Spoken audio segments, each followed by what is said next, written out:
Welcome to NBA Now by Chat Sports. I am Nic Rohloff. We have a lot to dive into on today's episode of NBA Now. We got injury news on Luka Doncic, rumors and news galore with the Philadelphia 76ers. Plus, on the back half of today's show, we'll talk about the latest trade rumors featuring Cam Thomas and the Los Angeles Lakers. But before we dive into all of that, I want to make sure you guys are following us over on X/Twitter at Chat Sports. We put out daily content.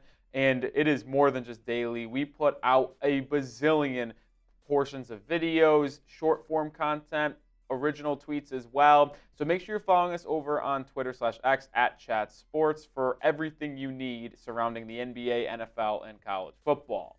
All right, let's get into the first piece of news today, and that is on Luka Doncic, the star of the NBA and the Dallas Mavericks, is going to miss some time due to injury. He has a wrist injury, and according to Charania and Chris Haynes, will be reevaluated in 1 week, which means he is going to miss at least 4 games for the Dallas Mavericks. Those 4 games are important ones as well for the Mavs, as they are in a tightly contested Western Conference. They play the Denver Nuggets this Friday, so he'll miss that game. He'll miss the game in Miami against the Heat on Sunday, the Monday game against the Atlanta Hawks in Atlanta, and then he'll also miss next Wednesday against the New York Knicks that is back in Dallas. So 4 games, 3 of them against competitive teams in Denver, Miami, and New York. And Atlanta's no pushover with what we've seen from Dyson Daniels this year, Jalen Johnson, Trae Young, DeAndre Hunter, a sneaky team that isn't going to be that competitive, but is going to be frisky on a nightly basis. So the Mavericks are in trouble. Now, they still have a lot of talent on this team, obviously. P.J. Washington, Kyrie Irving, Klay Thompson. But without the star-studded Luka Doncic, this Dallas Mavericks team may struggle over the next week or so. And this is just for him to be reevaluated in 1 week. So he's guaranteed to miss those 4 games we just mentioned. But who knows how long the injury will linger and keep him out of the Mavericks lineup. Because the next game after this upcoming Wednesday against the New York Knicks is a Saturday game against the Jazz. Is that 2-day break of Thursday, Friday going to be enough for Doncic to be reevaluated and be good to go? Kind of doubtful. So if I lean when Luka is going to be able to return, I'd probably project a 5 to 7 game absence as long as the wrist injury doesn't linger and get worse over time. So Doncic is going to miss the next 5, 6, 7 games potentially for the Dallas Mavericks. And this is not good for Dallas. I mean, they're off to a decent start. They're 8-7. They're 11th in the Western Conference. That just shows you how deep the West is right now. The West is so much better than the East. It's actually unbelievable to think about, considering the fact that 6-7, which is what the Miami Heat record is right now, is the 5th seed in the East. 8-7 in the West is the 11th. So it's an arms race out in the Western Conference, and this could be detrimental. Now, it's only going to be 5, 6, 7 games potentially for Luka Doncic, but missing that much time will potentially influence the seeding of the Mavericks when we talk playoffs. This is still going to be a playoff team, even though they are 11th in the West right now. There's no doubt about that. But it could hinge on disaster of them having to be a play-in team just 1 year after being in the NBA Finals and being a favorite in the Western Conference again this season. Luka Doncic's injury hopefully doesn't linger because they are going to need him to be fully healthy when they try to make a run here later on in the season. Let's get over to the Philadelphia 76ers in the Eastern Conference now, because this team is an absolute joke right now. The 76ers are 2-12 through their first 14 games, lost again last night to the Memphis Grizzlies. And ready for this? I don't think anyone would have predicted this. I certainly did not. First 14 games of the season, the Philadelphia 76ers last in the Eastern Conference. Unbelievable start to this year for the Philadelphia 76ers. And it's kind of all accumulated here into a blow-up. Joel Embiid, who's only played in 4 games this season, got called out by Tyrese Maxey for being late to team activities religiously and constantly. Good on the young guard to call out Embiid, who has all of these other things going on, whether it's injuries, the flopping, the load management. To call him out, it was a good move and a good part of this locker room to try to right this ship. But here's the other thing. Paul George last night against the Memphis Grizzlies, injured again. He hyperextended his knee in the game against the Grizzlies. He did that to the same exact knee he hyperextended in the preseason, which forced him to miss 3 weeks. So if you are taking notes at home, it's likely that Paul George is going to miss multiple weeks once again with this hyperextension to his knee, considering it is the same exact knee. Now, Nick Nurse did say that Paul George was close to returning in the game last night against the Grizzlies after leaving. I don't know if I buy that, because if he hyperextended his knee in the preseason and was out for 3 weeks and he does it to the same exact knee now, why wouldn't he be out 3+ weeks again? So 76ers, who are not good right now, going to potentially be without Paul George for another 3-week stretch, which is just not going to help their case of trying to get back into the playoffs. This might be a season from hell for the Philadelphia 76ers, where they ultimately might trade some veteran pieces away at the deadline and recoup some assets, just try to bring it together for next year.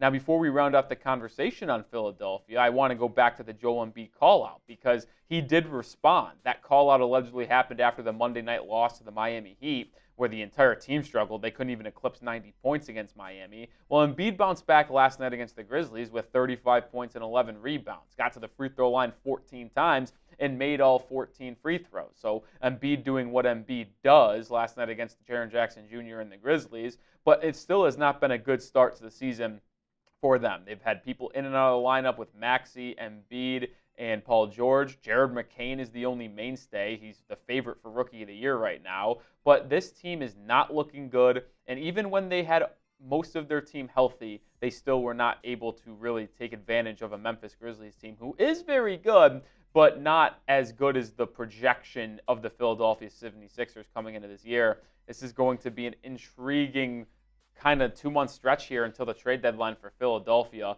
We'll ultimately see what they do and if Daryl Morey decides to sell off some pieces when we get to the trade deadline. All right, we got 2 more topics to talk about here on today's NBA Now, but we are sponsored by Prize Picks, the #1 daily fantasy sports platform, and you need to take advantage of them right now. You can now win up to 100 times your money on Prize Picks with as little as 4 correct picks. Yes, you heard that correctly. Prize Picks is also the only real money daily fantasy platform with an injury insurance policy, so that your lineups stay in play even if one of your players gets injured. If a player leaves in the first half and doesn't return, Prize Picks keeps your lineup alive. Like, example, Paul George got injured and left the game in the first half, and you had him in your entry, you would not get credited with a loss. And if you sign up today, you get $50 instantly when you play $5 when you use code CLNS. You don't even need to win to receive the $50 bonus. It's guaranteed. Think Steph Curry will get more than 4 3-pointers, Anthony Edwards more than 27 points. Cook up your hot takes with your friends and win real money this basketball season when you and your crew run your game on Prize Picks. I have an entry for tonight's slate of basketball games, as well as a college basketball play.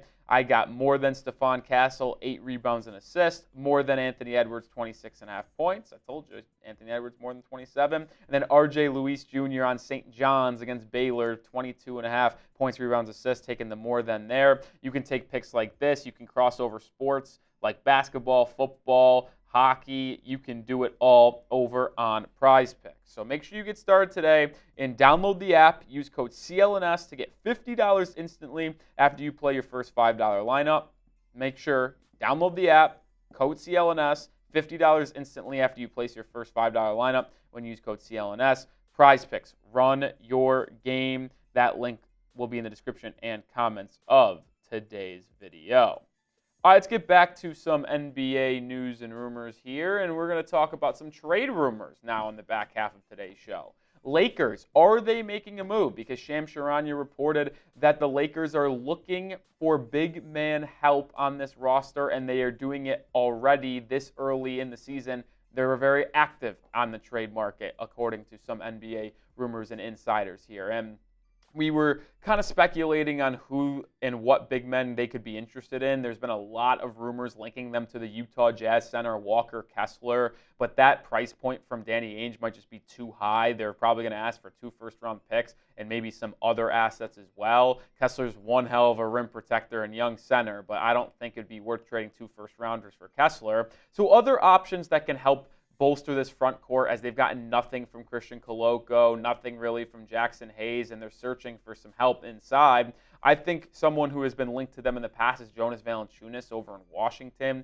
That makes a lot of sense for me. He has a decent-sized contract. You can use contract like Gabe Vincent, Jared Vanderbilt, maybe D'Angelo Russell if they finally cut bait with the guard to get a center to help Anthony Davis either be a backup or start him at center and move AD to the 4. Speaking of Anthony Davis, quick sidebar, playing at an MVP caliber level. MVP could go to a bunch of different players right now. Anthony Davis is in the mix. Jason Tatum is right there. Nikola Jokic is having another terrific season. That's neither near here or there, but Anthony Davis is playing some great basketball. A couple other centers that have been rumored to be linked to Los Angeles. Nick Claxton in Brooklyn. They just signed him to a deal this offseason, so I doubt they move Claxton, but I'm sure Los Angeles will check in with the Brooklyn Nets. And then Robert Williams over in Portland. He's someone who has been good in the past for Boston. Athletic center, decent rim protector.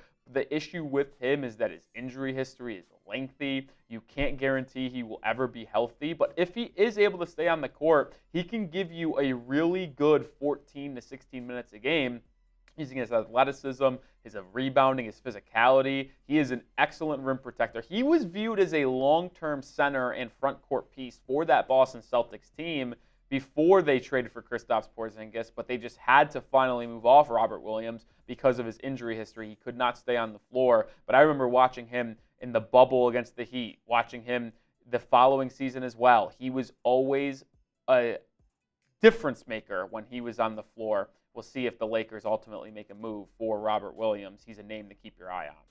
All right, lastly here before we get out of today's show, Cam Thomas. According to The Athletic, it is being reported that the Brooklyn Nets are taking calls on Cam Thomas or actively shopping, if you will. Thomas is a really good guard that can score the basketball. Many question if it's just because he's able to get up a lot of shots in Brooklyn because there's not that many other scorers there. He's averaging 24.6 points per game this season, but he is efficient in his scoring. He's only shooting 45.8% from the field and 39.2% from beyond the arc. Those are really good numbers in terms of efficiency for the volume that Cam Thomas is shooting the ball at.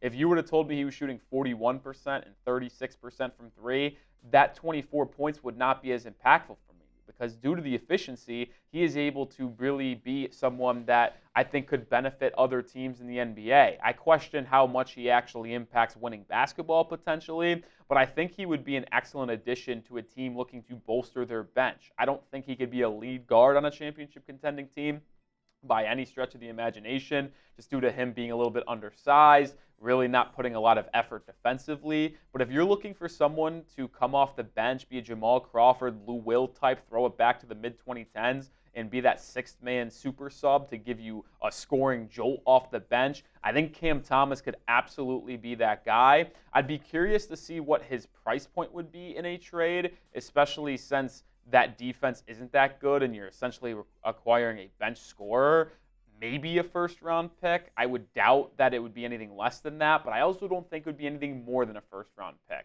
The salary's not that high right now either, so it'd be cheap to acquire. I think a first-round pick probably gets it done, and if you're the Brooklyn Nets, why wouldn't you do that? Do you view Cam Thomas as a mainstay and staple in that backcourt as you rebuild this organization and franchise? I'm not sure if you do. And if a team is looking for scoring off the bench, especially in the backcourt, I think Cam Thomas could be one of the top guys available. Another player that could be, depending on how the Heat play out, Terry Rozier. We've seen him be a playoff player and a six-man back in his days with Boston. All right, that's going to do it for today's NBA Now. Make sure you are subscribed because we are still dropping NBA content on a weekly basis here at Chat Sports. We also have awesome NFL and college football content as those seasons really get into playoff mode. Make sure you're subscribed because we are your one-stop shop for everything in the sports world here at Chat Sports.